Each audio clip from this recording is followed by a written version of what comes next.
Shalom Bapak Ibu, Saudara-saudara sekalian, kita berjumpa kembali dalam acara Manna Rema hari ini. Saya harapkan kita tetap bersemangat untuk belajar firman Tuhan dan kita akan membuka acara ini dengan doa terlebih dahulu. Terima kasih Tuhan karena Tuhan masih memperbolehkan kami untuk belajar firman Tuhan melalui acara Manna Rema hari ini. Penuhkanlah hidup kami dengan firman-Mu Tuhan.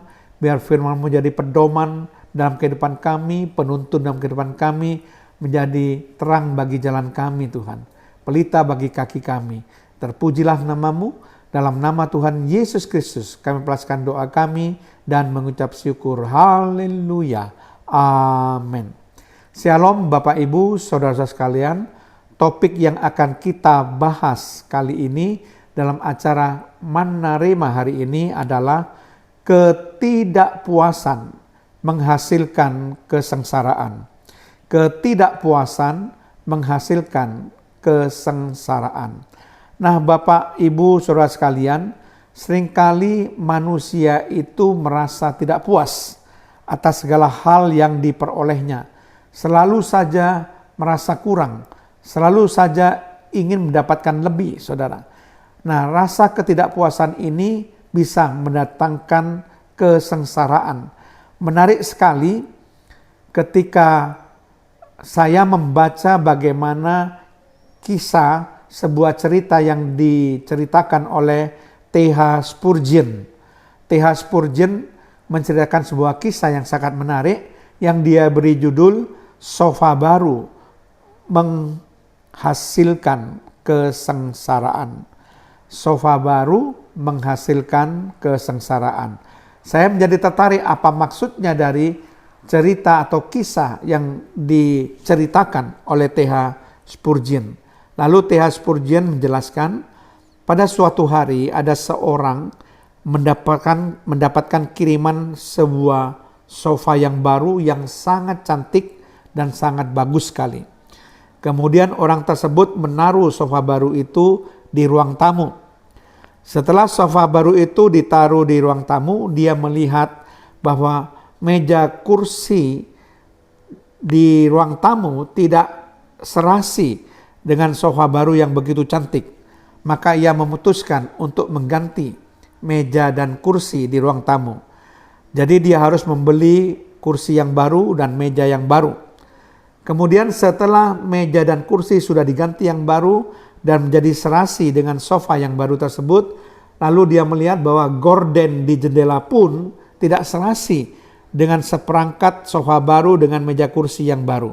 Jadi dia memutuskan untuk mengganti gorden itu dengan suatu model yang baru, yang bagus, sehingga akhirnya dia membeli lagi gorden itu. Kemudian ketika dia selesai mengganti gorden-gorden itu, lalu dia melihat perabot-perabot yang ada di ruang tamu itu tidak serasi dengan sofa yang baru, dengan meja kursi yang baru, dengan gorden yang baru. Maka dia memutuskan untuk membelikan perabot-perabot yang lain yang tidak serasi. Baik juga dia melihat alat-alat listrik yang sudah kuno, yang tidak serasi, dia gantikan. Dan karena dia tidak mempunyai uang, maka dia berhutang kepada bank untuk bisa memenuhi kebutuhannya. Kemudian setelah dia selesai membelikan semua dan dia cukup puas melihat perabotan dan peralatan listrik semua menjadi serasi, lalu dia melihat bahwa temboknya itu tidak bersih karena sudah berlubang-lubang, maka dia memanggil tukang untuk membersihkan temboknya.